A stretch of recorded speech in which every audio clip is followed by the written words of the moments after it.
Hein, hino do Grêmio Novo Horizontino.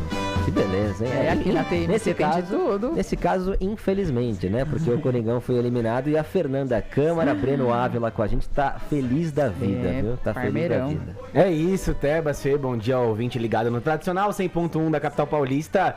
Final do Campeonato Paulista entre Novo Horizontino e Corinthians. É a força do interior, o Grêmio Novo Horizontino, que faz boas campanhas aí há 2 anos consecutivos já no Campeonato Brasileiro da Série B.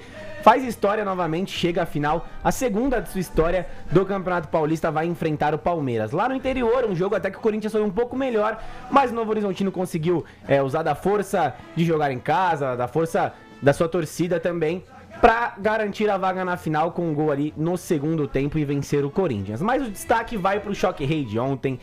Jogo entre Palmeiras e São Paulo, um jogo que eu acredito que o São Paulo praticamente não entrou em campo, muito abaixo, e o Palmeiras também poderia ter sido melhor. Apesar de ser um jogo mata-mata, isso não conta tanto. O Palmeiras fez o seu dever de casa, uma vitória natural, vitória do melhor time em campo, apesar das polêmicas de arbitragem. O Palmeiras chega à sua 5ª vitória consecutiva no Choque Rei, 11 jogos sem perder, uma freguesia aí que o torcedor são paulino tá tendo que engolir nos últimos anos contra o rival da capital.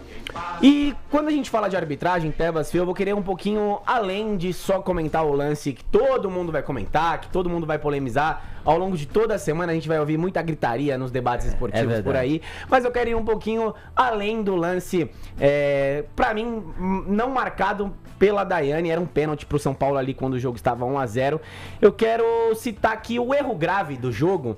É a não marcação do pênalti. Sim, quando o jogo tá 1-0. É o erro grave do jogo, é o erro que a Daiane comete. Mas o problema maior pra mim está na postura dela após o lance do pênalti não marcado, que a gente acompanha aí e o em VAR quem tá também, vendo no né? YouTube o VAR, da né? TMC. E a não ação do VAR também. Por quê, Tebas? Após o pênalti não marcado pro São Paulo, a Daiane ela se perde dentro do seu próprio critério, que é um critério de deixar um jogo mais corrido, e um critério já conhecido pelos jogadores, e um bom critério, critério esse que fez ela a principal árbitra da primeira fase do Campeonato Paulista, a principal árbitra das quartas de final do campeonato, quando ela apitou Bragantino e São Paulo, porque depois do pênalti não marcado, parece que ela sente que pode ter cometido algum erro e muda a sua postura durante o jogo. Pra mim, a falta no Vitor Roque era um lance já dominado pela defesa tricolor. Tinha 3 atletas são paulinos no lance. Quando o Vitor Roque dobra o joelho, ela marca a falta. Na jogada de falta, o Palmeiras abre 2-0.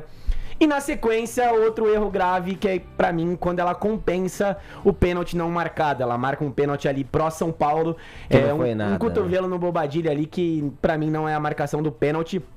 E Tebas, quando a gente fala do critério, quando conversa com um jogador profissional ali, até no momento que ele tá fora da mídia, eu já tive essa oportunidade de perguntar qual é a principal crítica à arbitragem brasileira.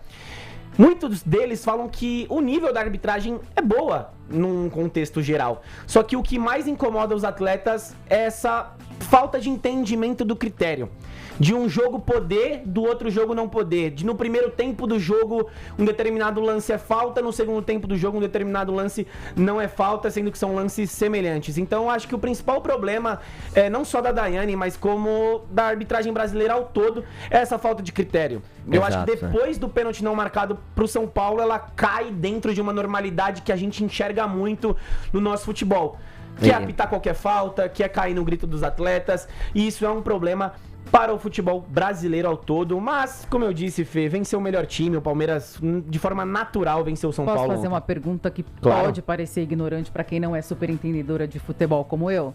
Eu tô vendo aqui as imagens no YouTube. Ela pode ter associado esse pênalti porque o jogador de São Paulo bateu a bola no braço do jogador do Palmeiras sem que ele propositalmente colocasse o braço? Ou isso não aconteceu? Então, a interpretação dela no lance, e ela até fala pro Caleri ali, né? Eu não preciso do VAR, eu vi o que aconteceu. Foi que foi um movimento natural do Gustavo Gomes na jogada. Só que não dá pra falar que foi um movimento natural do Gustavo Gomes na jogada, porque, pra mim, o braço dele tá 100% aberto no Muito lance, era uma bola que ia em direção à área.